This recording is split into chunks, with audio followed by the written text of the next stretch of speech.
El tema de hoy es pielonefritis aguda o infección de vías urinarias complicada. Em, para este video me voy a basar en lo que es la última actualización de UpToDate respecto al tema y abordaré lo que es la fisiopatología, microbiología, diagnóstico y tratamiento. Bien, en cuanto a la fisiopatología de las infecciones de vías urinarias en general, recordemos que es mucho más frecuente en mujeres. Recordemos adicionalmente que a nivel del colon hay una gran predominancia de enterobacterias, hay una gran cantidad de enterobacterias, entre ellas E. coli. La proximidad que existe entre la uretra y el ano hacen posible o incrementan el riesgo de que las enterobacterias o los uropatógenos en general puedan llegar rápidamente hacia la vejiga y posteriormente expandirse hacia otras zonas del tracto urinario, uréteres, pelvis, renal y finalmente riñones. Bien, entonces tengamos en consideración esta particularidad anatómica que incrementa el riesgo de las infecciones de vías urinarias en pacientes femeninas. Eh, Bien, sin embargo, la vía ascendente urinaria no es la única que da lugar a las infecciones de vías urinarias complicadas, a la pielonefritis, sino que también puede haber una siembra por vía hematógena. Digamos, en el caso de, por ejemplo, tenemos un paciente que ha tenido una lesión a nivel de la piel, ya que posteriormente se infectó con estafilococcus. Esos estafilococcus pueden llegar a generar una bacteriemia y a partir de esta bacteriemia pueden alcanzar los riñones, pueden alcanzar los túbulos, pueden llegar a través de los capilares peritubulares y de esta manera generar infección a nivel de los riñones, genera una pielonefritis de esta manera. Bien, ahora es importante definir lo que es una infección de vías urinarias aguda complicada, una pielonefritis. Bueno, básicamente es aquella infección en la cual hayan síntomas o signos de infección a nivel de vías urinarias más allá de la vejiga. Bien, recordemos que cuando hay una infección de la vejiga, una cistitis simple aguda, suele solo presentarse con disuria, mayor frecuencia urinaria, urgencia urinaria, dolor suprapúbico.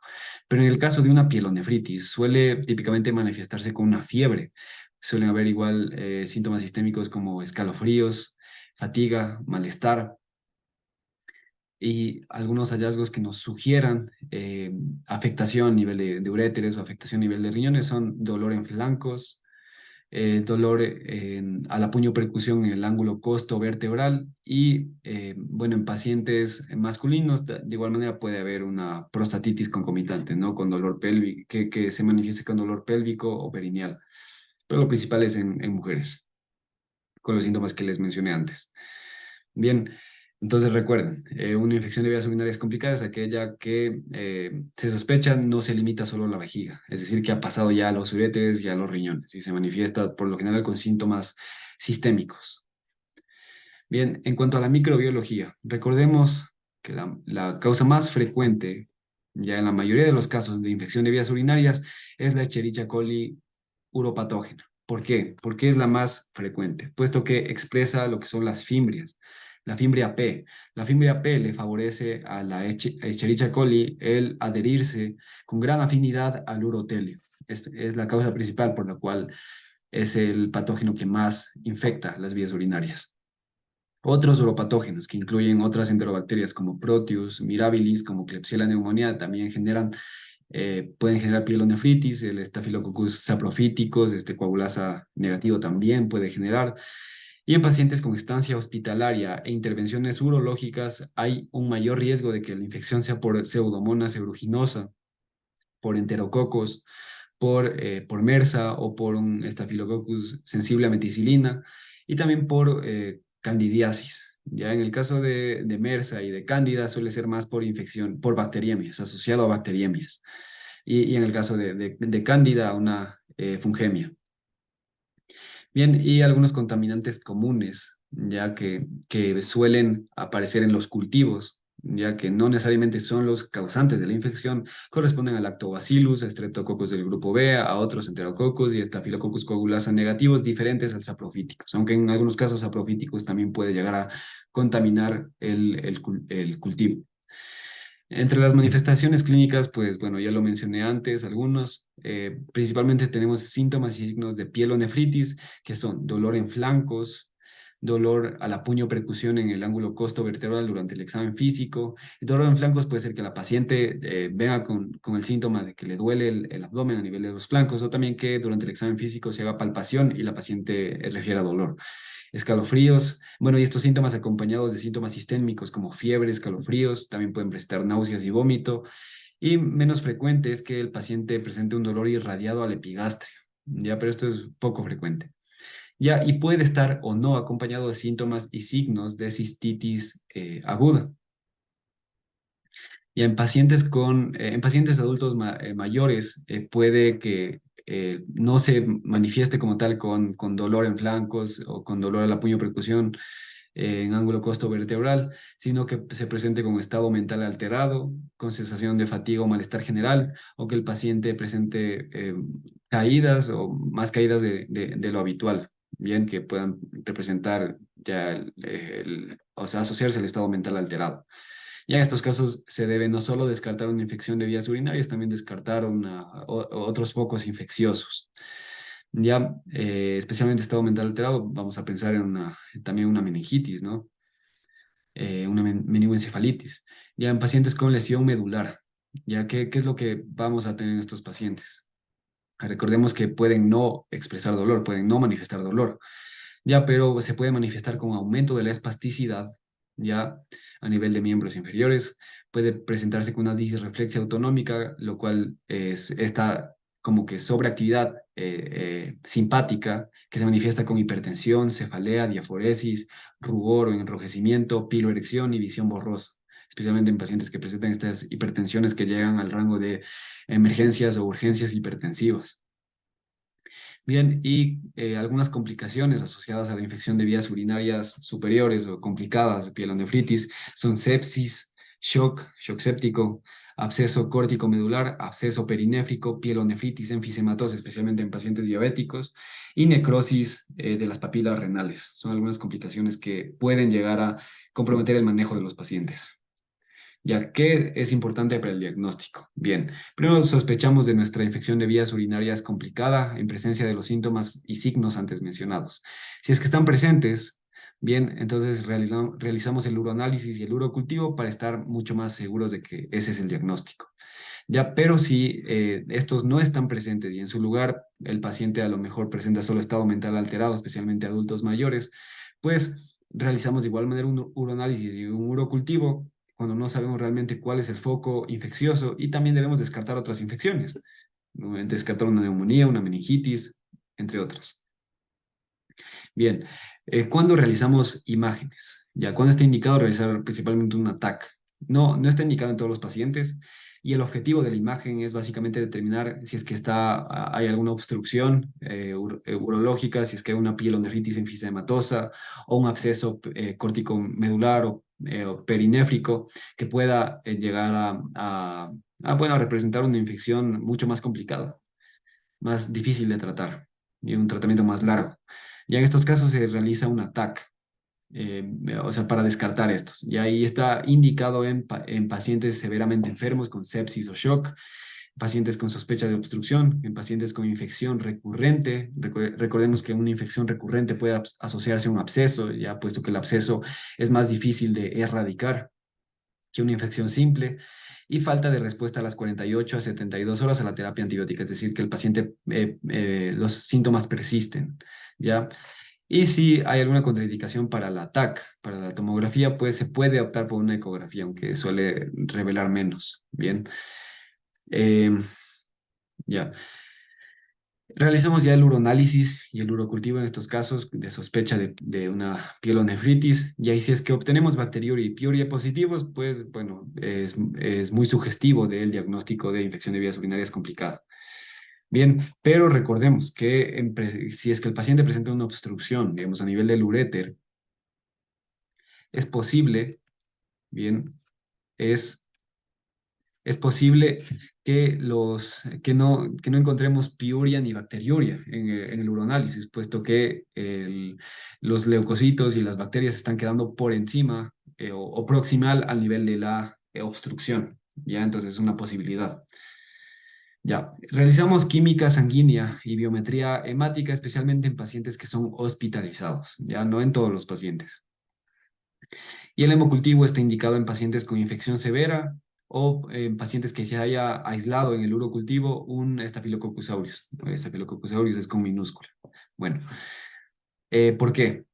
Puesto que las infecciones por Staphylococcus aureus a nivel de en pielonefritis no suelen ser por la vía ascendente, ya por la vía de que infecta primero la vejiga y luego los uréteres y luego el riñón, sino que suele ser por siembra hematógena. Y entonces hay que descartar, por ejemplo, una bacteriemia, una endocarditis y así. Y bueno, en la TAC, ¿qué es lo que vamos a observar? Bueno, principalmente vamos a observar estos hallazgos de heterogeneidad en lo que es la captación del contraste, ya en la TAC contrastada, ya zonas que captan menos, zonas de hipoperfusión. También pueden evidenciarse abscesos. Una vez hemos llegado ya al diagnóstico de una pielonefritis, de una infección de vías urinarias complicada, hay que determinar si es que el paciente requiere hospitalización. Esto es sumamente importante. ¿Cuáles son las indicaciones para hospitalizar a nuestro paciente? Bueno, si es que presenta sepsis o es un paciente críticamente enfermo que pueda llegar a requerir manejo en la unidad de cuidados intensivos, si es que tiene una fiebre alta persistente, bien, es decir, digamos, esto lo vamos a ver en el manejo, pero iniciamos terapia antibiótica, ya terapia empírica, y el paciente no mejora a pesar de, digamos, es un paciente que primero determinamos que tiene una enfermedad leve, bien, pero lo monitoramos por unas 12 a 24 horas en emergencias o en consulta externa. Y si no mejora con la terapia antibiótica, si los síntomas persisten o empeoran, pues requiere hospitalización. Si es que el paciente presenta incapacidad para adherirse adecuadamente al tratamiento, es decir, por ejemplo, un paciente adulto mayor que no tenga un soporte adecuado en el hogar, o pacientes con obstrucción urológica. Aquí se me fue la T. Bien. En pacientes con enfermedad leve a moderada, pues no suele requerirse hospitalización, pero sí eh, es recomendable, aconsejable, monitorear a los pacientes por un periodo de 12 a 24 horas en emergencias o bueno, o si es posible en consulta externa, rehidratar, dar antibióticos por vía intravenosa y ver si es que el paciente mejora. Si es que no mejora, hospitalizar. Bien, y si es que vemos que el paciente después de esas 12 horas de monitoreo no empeora, ¿ya? Pues podemos descartarlo para el manejo ambulatorio. Ya, algunas consideraciones para los antibióticos. Antes de comenzar con la terapia empírica, es importante evaluar el riesgo de que el paciente esté infectado con un patógeno multidrogoresistente. ¿Ya cuáles son los factores de riesgo? ¿Qué es lo que tenemos que considerar? Bueno, principalmente tengamos en cuenta este cuadro. Ya, si es que en los 3 meses previos al cuadro actual del paciente se ha aislado un patógeno gram negativo resistente a múltiples fármacos, ya como una Escherichia coli con beta-lactamasa de espectro extendido positivo o una Pseudomonas aeruginosa resistente a algunos fármacos como fluoroquinolonas. Si es que el paciente ha estado hospitalizado en los 3 meses previos, si es que ha usado una fluoroquinolona, trimetopril sulfamethoxazol o un beta-lactámico de amplio espectro en estos 3 meses, y esto cogerlo con pinzas, lo de haber viajado a partes del mundo con altas tasas de organismos multiresistentes, como suele mencionarse Israel, España, México e India. ¿Ya? Y otro aspecto a mencionar que Aquí no suele utilizarse nitrofurantoína, fosfomicina o pipmesilinam, puesto que estos no alcanzan niveles adecuados fuera de la vejiga, es decir, a nivel de uréteros, a nivel de riñón, sino que suelen acumularse precisamente en la vejiga y por eso son tan útiles en el manejo de la cistitis aguda simple. Bien, ya en cuanto al tratamiento, ya el tratamiento en pacientes hospitalizados. Vamos a ver qué es lo que nos dice el algoritmo de UpToDate. Bien, entonces hemos ya diagnosticado nuestra pielonefritis, ya em, hemos ya pedido los cultivos y el antibiograma. Entonces nos tenemos que preguntar, en primer lugar, el paciente está críticamente enfermo y requiere manejo en la unidad de cuidados intensivos, por ejemplo, un paciente con sepsis, ya, o se sospecha de una obstrucción de vías urinarias. Si la respuesta es sí, ya en estos casos, el paciente suele estar bastante complicado, pues se recomienda, como había mencionado antes, realizar una imagen, ya una tomografía de abdomen o pelvis, si no ha sido realizada ya, y bueno, realizar consulta urológica en el caso de obstrucción. Y ahí en estos casos de obstrucción y paciente críticamente enfermo, pues se recomienda iniciar con un antibiótico de amplio espectro. Puede ser meropenem o puede ser imipenem. Ya en el caso de meropenem utilizamos una dosis de 1 gramo intravenoso cada 8 horas, ya con una infusión a lo largo de 3 horas. Ya, eso para meropenem. En el caso de imipenem, damos 500 miligramos intravenoso cada 6 horas con infusión durante 3 horas. ¿Ya? Y adicional al meropenem y al imipenem, que cubren principalmente gram negativos, ¿ya? Eh, utilizamos vancomicina o si es que el paciente previamente se aisló un enterococo, un estafilococcus resistente a vancomicina, puede cambiarse a linezolid, ¿ya? Eso principalmente. Pero si es que se ha evidenciado en estudios locales, en el hospital o en la zona donde el paciente está hospitalizado, y en estos estudios se ha visto una muy baja prevalencia de un gram negativo con beta-lactamasa de espectro extendido, puede optarse por, por un esquema de no tan amplio espectro como los que ya voy a mencionar más adelante. Bien, si es que el paciente no presenta enfermedad severa, ya si es que no está críticamente enfermo y no presenta obstrucción, pues lo siguiente es preguntarnos, ya en este paciente hospitalizado, ¿hay riesgo de infección por multidrogo resistente, ya con el cuadro que les había mencionado anteriormente?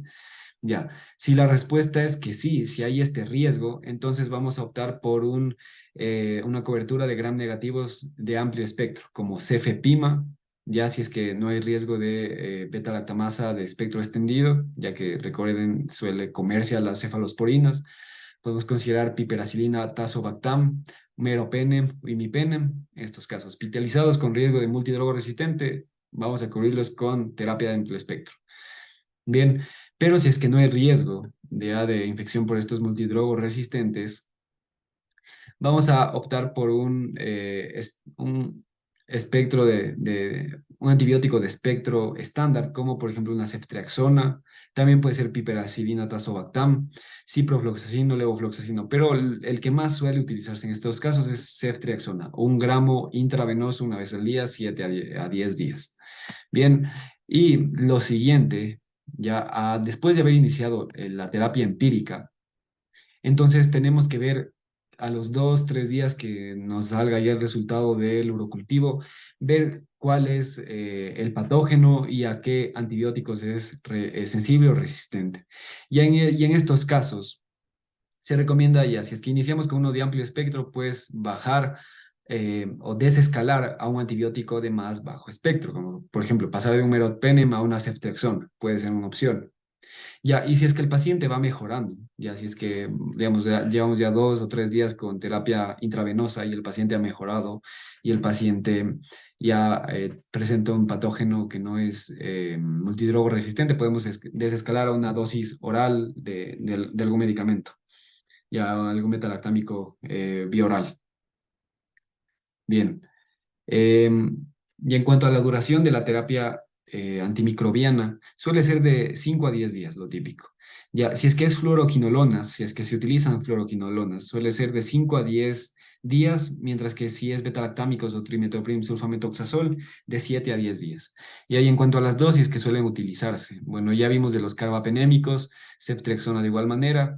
En cuanto a la piperacilina tazobactam, suele utilizarse una dosis de 3,37 gramos vía intravenosa cada 6 horas. En el caso de las fluoroquinolonas, tenemos vía intravenosa y vía oral. En el caso de la vía intravenosa, podemos utilizar ciprofloxacino 400 miligramos cada 12 horas. Ya en el caso del oral, ciprofloxacino 500 miligramos de igual manera cada 12 horas. Ya otra opción es levofloxacino 750 miligramos una vez al día, tanto oral como intravenoso. Ya, y en cuanto a la vancomicina y a los fármacos que cubren a los gram positivos, a los cocos gram positivos resistentes, esta vancomicina 15 a 20 miligramos por kilogramo intravenoso cada 12 horas, y linezolid 600 miligramos intravenoso o vía oral cada 12 horas. Bien, otras consideraciones en cuanto a la terapia con antibióticos es que en pacientes sin riesgo de multidrogo resistentes, si es que la prevalencia de la E. coli resistente a fluoroquinolonas es menor a 10%, es viable utilizarlas, ¿ya? Pero si no, puede combinarse fluoroquinolonas con algún betalactámico, ¿ya? O no utilizarse fluoroquinolonas. Si es que se sospecha de un enterococo o estafilococcus resistentes que hayan sido aislados previamente, pues en estos casos suele preferirse piperacilina tazobactam por encima de ceftriaxona. Ya, o en el caso de que se utilice vancomicina o linezolid, pues se la combina con ceftriaxona para cubrir a los gram negativos. Ya. Em, en cuanto al manejo del paciente ambulatorio, que es el paciente que no requiere hospitalización, ¿qué es lo que tenemos? Entonces diagnosticamos ya la pielonefritis, obtenemos en todos los casos el cultivo de orina, el urocultivo y el antibiograma, y nos preguntamos de igual manera si hay riesgo de un patógeno multidrogo resistente. Y así es que la respuesta es que sí, ¿qué es lo que hacemos? Y así es que la respuesta es que sí hay riesgo. Entonces, nos preguntamos, ¿hay contraindicación para el uso de fluoroquinolonas, ya sea alergia o intolerancia, o alguna interacción medicamentosa que no sea muy favorable para el paciente? ¿O hay riesgo de resistencia a fluoroquinolonas, ya si es que se ha aislado en los 3 meses previos algún patógeno resistente a fluoroquinolonas, o si se ha utilizado en general fluoroquinolonas en los 3 meses previos? Si la respuesta es sí, si es que no se puede utilizar fluoroquinolonas en los pacientes con riesgo de multidrogo resistente, pues bien, podemos optar por dos. Podemos optar por administrar una dosis de ertapenem, un gramo al día, una sola dosis de ertapenem, un gramo, y esperar al resultado del urocultivo. Bien, pero puede optarse, el UpToDate también recomienda y menciona que puede optarse por administrar el etapenem, un gramo de manera diaria hasta obtener el resultado de los cultivos. Es decir, no solo un día de ertapenem, sino quizá 3 hasta 4 días de ertapenem. Bien, si es que si es que bien no hay contraindicación por utilizar fluoroquinolonas, entonces utilizamos una dosis de ertapenem inicial, puede ser un gramo de ertapenem en un solo día, seguido de fluoroquinolonas, puede ser ciprofloxacino, recordemos 500 miligramos viral o 400 intravenoso, o levofloxacino, 750 miligramos vía oral. Bien, una vez al día. Si es que no hay riesgo de patógenos multidrogo resistentes, entonces nos preguntamos de igual manera si es que hay alguna contraindicación para utilizar fluoroquinolonas, alergia o interacciones medicamentosas. Bien, si es que hay riesgo, ya si es que más bien está contraindicado el uso de fluoroquinolonas, entonces lo siguiente que tenemos que realizar es administramos un antibiótico, una sola dosis de antibiótico parenteral antes de descartar al paciente al manejo ambulatorio, puede ser de ceftriaxona 1 gramo, ertapenem 1 gramo, puede ser, bueno, en menor medida se utiliza gentamicina o tauramicina. Lo principal es ceftriaxona siempre, o también puede ser ertapenem. No otros carbapenémicos, recordemos por qué, porque el ertapenem no cubre pseudomonas, entonces no queremos generar una pseudomonas resistente a todo. Bien, y después de la sola dosis del fármaco parenteral, se puede optar por un trimidoprim sulfametoxazol, amoxicilina ácido clavulánico, cefpodoxima o cefadroxil, ya para el manejo oral ambulatorio. Bien, y si es que no hay contraindicación por utilizar las fluoroquinolonas, bien, entonces nos preguntamos si es que la prevalencia de Escherichia coli resistente a fluoroquinolonas es mayor al 10%. Si es que la respuesta es no, pues damos como primera línea las fluoroquinolonas. Pero si la respuesta es sí, podemos optar por dar una sola dosis de los fármacos parenterales antes mencionados, seguido de fluoroquinolonas, ya ciprofloxacino, levofloxacino. Cipro 500 miligramos 2 veces al día, levo 750 miligramos 1 vez al día, por 5 a 7 días. Ya recuerden, 5 a 7 días, quinolonas, 7 a 10 días, beta-lactámicos o trimethoprim sulfametoxazol. Bien, y es importante que después de que, digamos, le mandamos al paciente con la terapia ambulatoria, con el manejo, con los antibióticos orales para la terapia ambulatoria. Bien, pero nosotros previamente pedimos ya el urocultivo y el antibiograma. Y ahí sí, en el antibiograma obtenemos que el patógeno es resistente o sensible a algún fármaco, pues cambiamos el manejo. Bien, dependiendo de lo que nos salga en el urocultivo. Bien, eso en cuanto al manejo de los pacientes ambulatorios. Ya, algunas otras consideraciones para el manejo empírico de estos pacientes es que, bien, si es que hay sospecha de especies de Enterococcus, de Staphylococcus en pacientes hospitalizados, se prefiere piperacillina tazobactam. Bien, si es que no es el paciente que está severamente enfermo. Porque si es el paciente que está severamente enfermo, pues se suele optar, recuerden, por carbapenémicos, vancomicina, más vancomicina o linezolid. Bien, y si se sospecha pseudomonas, pues hay que cubrir a las pseudomonas con alguna cefalosporina antipseudomónica como ceftazidime, como cefepime, y a esto sumarle una fluoroquinolona. Bien, mucho más si es que ya se confirma con el urocultivo. Bien, si es que se sospecha de un enterococo resistente a vancomicina o a un MRSA, se puede utilizar vancomicina, linezolid o daptomicina. Si es que es un estafilococcus resistente a vancomicina, pues linezolid es la siguiente línea de tratamiento. Bien, algunas consideraciones adicionales en cuanto al manejo ambulatorio de los pacientes que requieren este manejo es, bien, que si lo que mencioné antes, si es que hay riesgo de resistencia o hay una prevalencia de resistencia a las fluoroquinolonas de Escherichia coli mayor al 10% en una población dada, se recomienda administrar antes de la fluoroquinolona en pacientes que no tienen contraindicación contra fluoroquinolona una dosis parenteral de ceftriaxona, ertapenem o puede ser algún aminoglucósido.